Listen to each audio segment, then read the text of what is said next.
So in this video, we are going to prove the mean value theorem. So just to recap, the mean value theorem.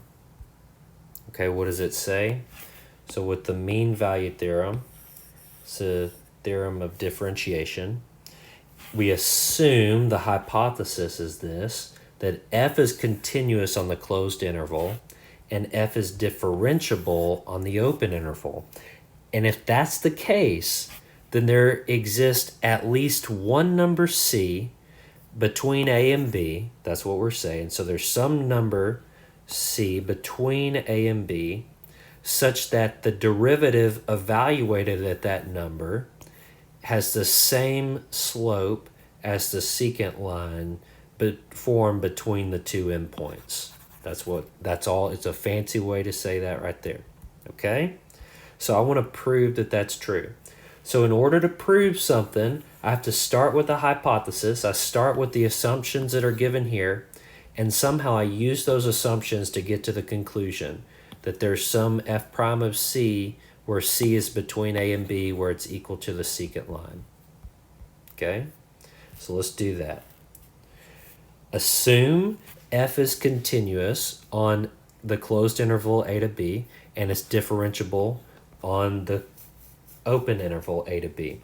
So this is the hypothesis for the mean value theorem. We have to assume that that's true. Now I'm going to define a function. Okay, I'm going to take a g of x and I'm going to define it.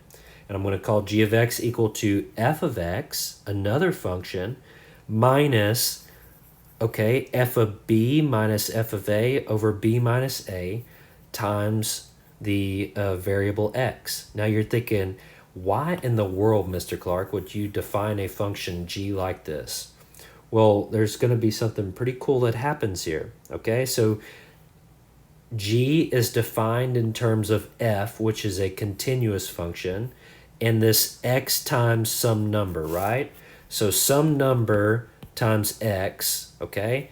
This happens to be continuous, and we know f is continuous, so the difference of two continuous functions is also a continuous function by definition, okay? Difference of continuous functions is difference. There is continuous, so therefore g is continuous on a to b and differentiable on open interval a to b as well, okay? So now I'm going to apply Rolle's theorem. Now remember, Rolle's theorem says this. It's a special case of the mean value theorem. It says, not only is it continuous and differentiable, but we also assume that the endpoints are equal to each other. Then Rolle's theorem says that there's got to be some point where the derivative is equal to 0 if the endpoints are equal, okay?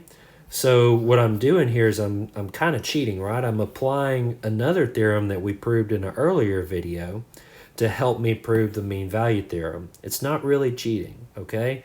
The great ideas that we developed today are built off of the shoulders of the giants that we stand on. That's why we look so smart today, because we have all this amazing work that people have done in the past, and we take what they have proved to be true and expand on that knowledge, okay? We're not having to reinvent the wheel, learn how to prove that 1 is greater than 0 every time we start a proof, okay?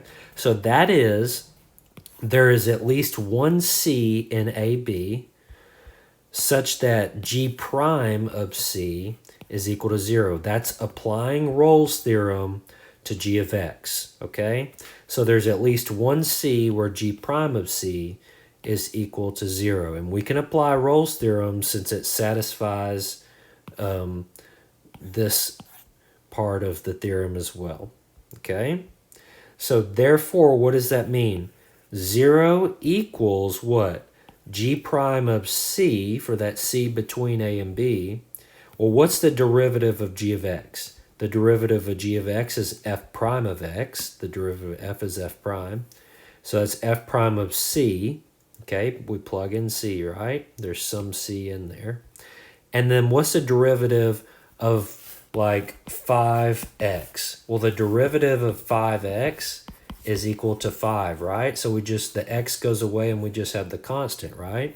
So this is equal to The derivative of this right here is just negative and then the constant, f of b minus f of a over b minus a. Now, why is this important?